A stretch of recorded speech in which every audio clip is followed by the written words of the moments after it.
লেগেছে। এই অনেক সুন্দর চারটা দেখো, যে না ডাইনিং স্পেসের একদম মাঝখানে।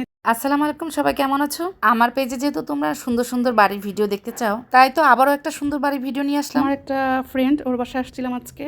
তো ওর বাসাটা খুব সুন্দর করে মাশাআল্লাহ সাজিয়েছিল। অনেক আগেই তোমাদেরকে আমি এই বাড়ির একটা ভিডিও দেখিয়েছিলাম, তখন ও নতুন উঠেছিল, তখন পুরোপুরি সুন্দরভাবে গোছানো ছিল না। বাট আজকে অনেক দিন পর আসলাম, খুব সুন্দর করে দেখলাম যে একদম কমপ্লিট হয়েছে বাসাটা গোছানো। তবে আমার কাছে এই জিনিসটা এত ইউনিক লেগেছিল, খুবই পছন্দ হয়েছিল এই জিনিসটা। দেখো ওয়ালের এই গ্লাসের সেটটা খুব সুন্দর না, একটু আনকমন লেগেছে, খুবই ভালো লেগেছে। তো রিজনেবল প্রাইসে জিনিসটা কিনেছিল অনলাইন পেজ থেকে। তো আমার অনেক ভালো লেগেছে, দেখি নেক্সট ডে আমিও কিনবো। তো ওর বাসাটা সাজানো খুব সুন্দর, সিম্পলের মধ্যে বাড়িটা খুবই সুন্দর, ডুপ্লেক্স একটা বাড়ি। তো এটার একটু ভিডিও আমি করে নিচ্ছি। আর যেহেতু আমরা কন্টেন্ট ক্রিয়েটর, সুন্দর সুন্দর জিনিস তোমাদেরকে দেখাই, তোমরা পছন্দ করো, ঘরবাড়ি সাজানোর ভিডিওগুলো অনেক বেশি পছন্দ করো আমার পেজে। তো আমি সবসময় ট্রাই করি সুন্দর সুন্দর বাড়ির ভিডিও তোমাদেরকে উপহার দেওয়ার জন্য। তো এই যে দেখো এই কর্নারটাও খুব সুন্দর করে সাজানো। আর আসলে এই ধরনের ভিডিও দেখলে অনেকের যেমন আইডিয়া হয়, যারা নতুন বাড়ি তৈরি করে, বাড়িতে কিভাবে করে সাজাবে, কোথায় কোন জায়গায় কোন জিনিসটা সেট করে রাখলে ভালো লাগে। আমি পুরোপুরি সব ভিডিও আজকে তোমাদেরকে দেখাবো না, বেডরুমগুলো নিব না, এই যে লাইট অফ। আমি জাস্ট হচ্ছে ভিতরের কিছু ড্রয়িং রুমটা থেকে ডাইনিং রুমের স্পেস দিয়ে কীভাবে ডুপ্লেক্স ঘরটা করেছে সেই জিনিসটা তোমাদের সাথে শেয়ার করব। দেখো এই জায়গাটা মাঝখানে এই লাইটটা দিয়েছে, এটার জন্য অনেক ভালো লাগতেছে। আর এই যে সিঁড়িটা, ডুপ্লেক্স বাড়ির সিঁড়িটা কাঠ দিয়ে তৈরি করেছে, এই জিনিসটাও আমার কাছে অনেক ভালো লেগেছে।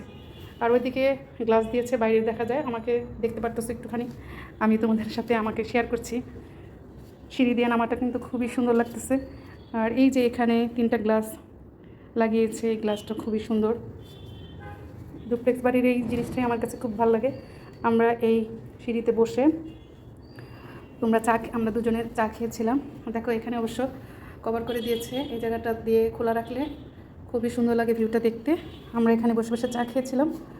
আর এই তো প্রতিটা সিঁড়ির স্পেসগুলোতে সুন্দর করে ডেকোর করেছে, খুব সুন্দর লাগে এই জিনিসগুলো আসলেই। আর এই যে দেখো ড্রয়িং রুম, না এটা dining space, sorry dining space কাম কিচেন, এটা ওপেন রেখেছে নিচে ফ্লোরের। আমি আজকে বেডরুমগুলো কোনোটাই শেয়ার করলাম না। তো এখানে লাইট নাই, দেখি লাইটটা জ্বালিয়ে নেই। এই কর্নারটা দেখো অনেক সুন্দর করে সাজানো, খুব সুন্দর। এই ফ্রুটসের ঝুড়িটা খুব সুন্দর। তারপর হচ্ছে এখানে একটা ডিশ রাখা আছে। আর সবচেয়ে বেশি সুন্দর আমার কাছে লেগেছে এই কিউট জারটা, অনেক সুন্দর জারটা, দেখো জুসের জার, এটা খুবই সুন্দর লেগেছে এই জিনিসটা আমার। আর এইদিকে আছে হলো কিউট কিউট ছোটো ছোটো বাটি, 6টা বাটি, 6টা বাটিতে কিন্তু ভর্তা দেওয়া যাবে। আমার কাছে ভর্তার জন্য জিনিসটা বেশি সুন্দর লেগেছে। তারপর মিষ্টি আইটেমও দিতে পারবা, চাইলে আরও বিভিন্ন ধরনের অনেক কিছুই দেওয়া যাবে। খুব সুন্দর না?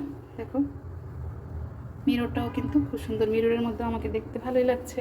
আর এই কর্নারটাও খুবই সুন্দর। স্পেসের এই বেসিনের সাইডটা খুব সুন্দর, একদম একটা কর্নারে পড়েছে। অনেক সময় থাকে না ডাইনিং স্পেসের একদম মাঝখানেই থাকে বেসিনটা, তখন অড লাগে দেখতে, কিন্তু এটা খুব সুন্দরভাবে সেট হয়েছে একটা কর্নারে, এটার জন্য ভালো লাগতেছে। আর হচ্ছে এই তো এই ওয়ালটার মধ্যে খুব সুন্দর করে এইটা দিয়েছে, বিসমিল্লাহ আলহামদুলিল্লাহ সূরার এই যে স্টিকারটা, ভালোই হয়েছে। তারপরে তো ওই যে দেখিয়েছি তোমাদেরকে, এই যে এখানে এই কর্নারটা, সেলফটা, শোকেসটা করেছে একটা খুব সুন্দর জায়গা, মাঝখানে গ্যাপের জায়গাটাকে সুন্দর করে সেট করেছে।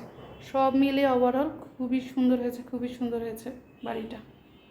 এই যে ডাইনিং স্পেসের ডাইনিং কাম কিচেন রুম, কিচেন রুমটা ওপেন কিচেন রুম থাকলে ভাল লাগে, তবে সবসময় কিন্তু সাজিয়ে গুছিয়ে রাখতে হয়। ওপেন কিচেন রুমের এই একটা সমস্যা, সবসময় নিট অ্যান্ড ক্লিন থাকতে হবে, তবে ভালো লাগে দেখতে। যদি নিট অ্যান্ড ক্লিন করে থাকা যায় দেখতে কিন্তু ভালো লাগে, তাই না? দেখো এখানেও একটা ফ্রিজ রেখেছে। তো মোটামুটি কিচেন রুমটা অনেক বড় আছে, সব মিলিয়ে কিন্তু ওভারঅল খুবই সুন্দর হয়েছে বাড়িটা।